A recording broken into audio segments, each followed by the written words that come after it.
Carte numéro 15, la vigilance. Soyez vigilants. Chaque instant doit se vivre comme si c'était le dernier, et il se pourrait bien qu'il le soit. Vivez-le totalement, extrayez-en toute son essence. Cette intensité même vous rendra vigilant. Le maître zen Aikido était un instructeur très sévère et ses disciples le craignaient. Un jour, alors que l'un de ses disciples frappait l'heure sur le gong du temple, il manqua un coup parce qu'il regardait une belle jeune fille franchir les portes du temple. À son insu, Aikido se tenait derrière lui. Aikido frappa l'élève de son gourdin. Sous le choc, le cœur du disciple s'arrêta et il mourut. Parce que l'ancienne tradition mettre sa vie entre les mains du maître n'était plus devenue qu'une simple formalité, Aikido fut discrédité par le grand public. Mais suite à cet incident, 10 de ses disciples et successeurs potentiels atteignirent l'illumination, un nombre exceptionnellement élevé. En entendant cette histoire, vous pourriez penser que le maître tua son disciple, mais ce n'est pas le cas. De toute façon, le disciple allait mourir. C'était son heure, et le maître le savait. Il n'a fait qu'utiliser le moment de sa mort pour l'éveiller.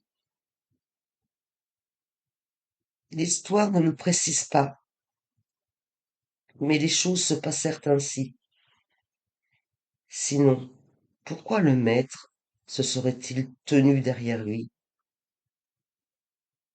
N'avait-il rien de mieux à faire?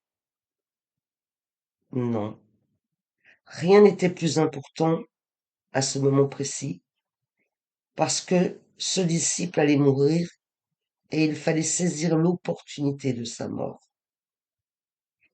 C'est une belle histoire, riche de sens.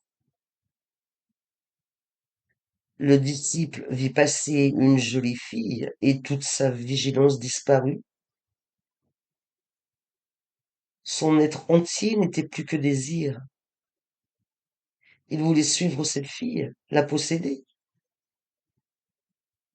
L'instant d'avant, il était en état de vigilance, mais juste après, il l'avait perdue.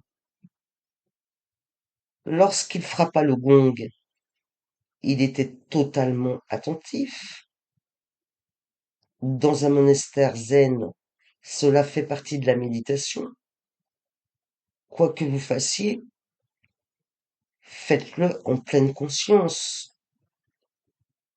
Quoi que vous fassiez, soyez totalement présent et tout vous sera révélé. Et donc ce disciple allait mourir parfaitement conscient et vigilant. Mais le mental joua un dernier tour et fit sa dernière tentative. Une jolie fille apparut. À ce moment précis, quand le disciple perdit toute vigilance, le maître lui donna un grand coup sur la tête. Le maître, voyant la mort invisible s'approcher, ne frappa le disciple que pour le réveiller. Il attendait, juste derrière lui. Les maîtres attendent toujours derrière leurs disciples, que ce soit physiquement ou non, car le moment de la mort est un des moments les plus importants. Le maître le frappa avec force. Son corps tomba, mais à l'intérieur, il devint conscient et le désir disparut.